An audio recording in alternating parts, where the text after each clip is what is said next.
Leah's Pony, written by Elizabeth Friedrich, illustrated by Michael Garland. The year the corn grew tall and straight, Leah's papa bought her a pony. The pony was strong and swift and sturdy, with just a snip of white at the end of her soft black nose. Papa taught Leah to place her new saddle right in the middle of his back and tighten the girth around his belly just so. That whole summer, Leah and her pony crossed through cloud-capped cornfields and chased cattle through the pasture. Leah scratched that special spot under her pony's mane and brushed him till his coat glistened like satin. Each day, Leah loved to ride her pony into town just to hear Mr. B shout from the door of his grocery store, "That's the finest pony in the whole county." The year the corn grew no taller than a man's thumb, Leah's house became very quiet. Sometimes on those hot, dry nights, Leah heard Papa and Mama's hushed voices whispering in the kitchen. She couldn't understand the words, but knew their sad sound. Some days the wind blew so hard it turned the sky black with dust. It was hard for Leah to keep her pony's coat shining. It was hard for Mama to keep the house clean. It was hard for Papa to carry buckets of water for the sow and her piglets. Soon Papa sold the pigs and even some of the cattle. "These are hard times," he told Leah with a puzzled look. "That's what these days are, all right, hard times." Mama used flour sacks to make underwear for Leah. Mama threw dishwater on her drooping petunias to keep them growing. And no matter what else happened, Mama always woke Leah on Saturday with the smell of fresh hot coffee cake baking. One hot, dry, dusty day, grasshoppers turned the day to night. They ate the trees bare and left only twigs behind. The next day, the neighbors filled their truck with all they owned and stopped to say goodbye. "We're off to Oregon," they said. "It must be better there."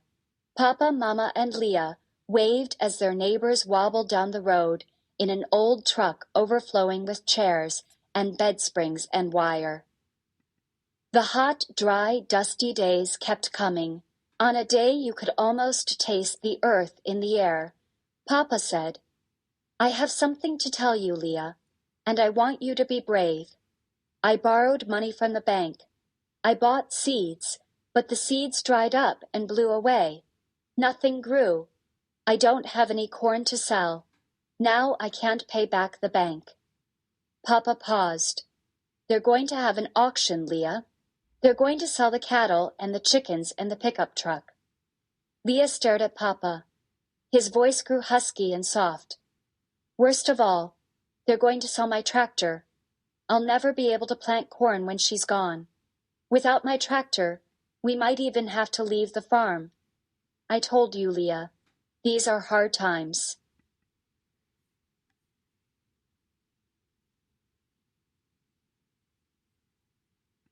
Leah knew what an auction meant. She knew eager faces with strange voices would come to their farm.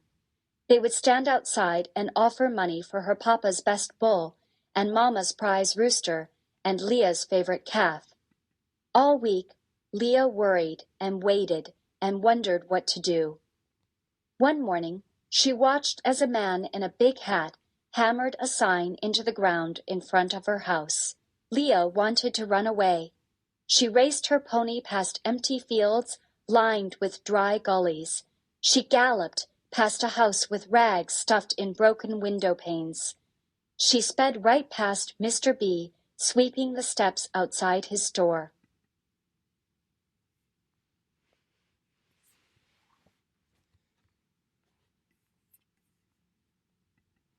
At last, Leah knew what she had to do.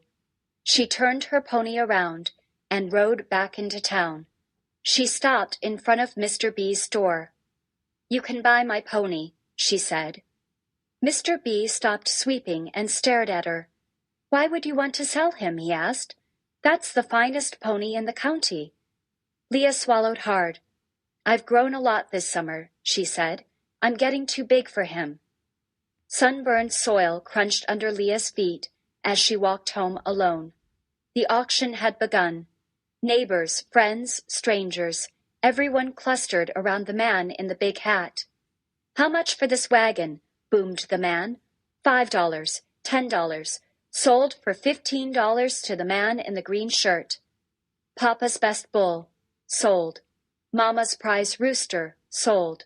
Leah's favorite calf. Sold.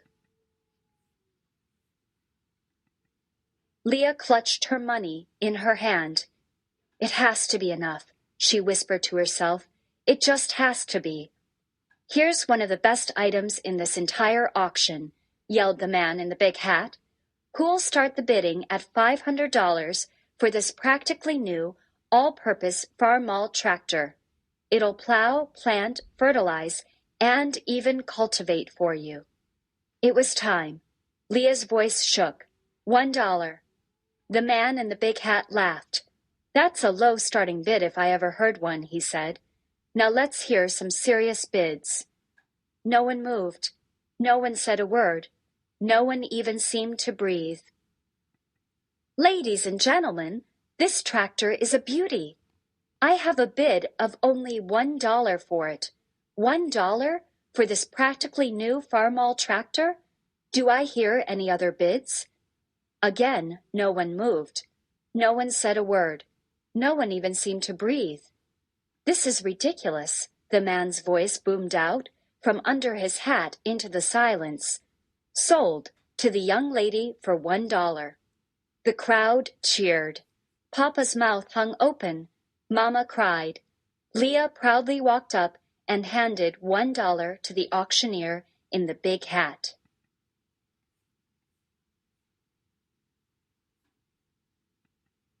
That young lady bought one fine tractor for one very low price, the man continued.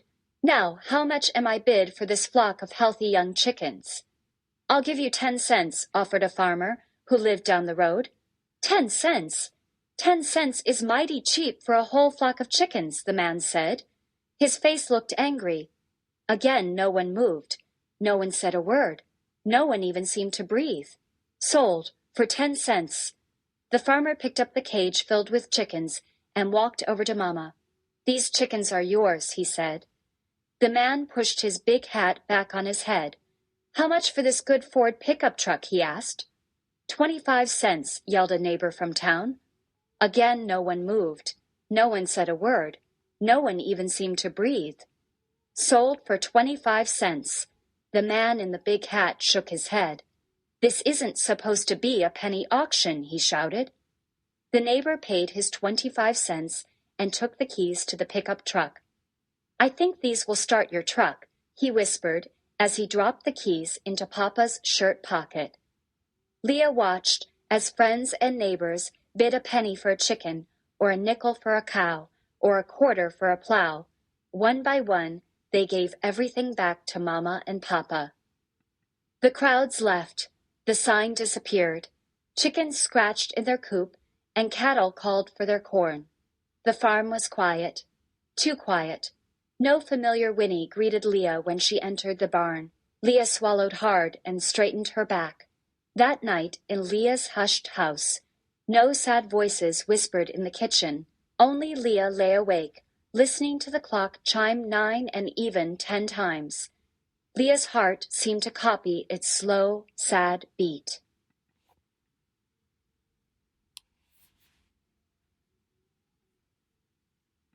The next morning, Leah forced open the heavy barn doors to start her chores. A loud whinny greeted her. Leah ran and hugged the familiar furry neck and kissed the white snip of a nose. "You're back," she cried. "How did you get here?" Then Leah saw the note with her name written in big letters. Dear Leah, this is the finest pony in the county, but he's a little bit small for me and a little bit big for my grandson.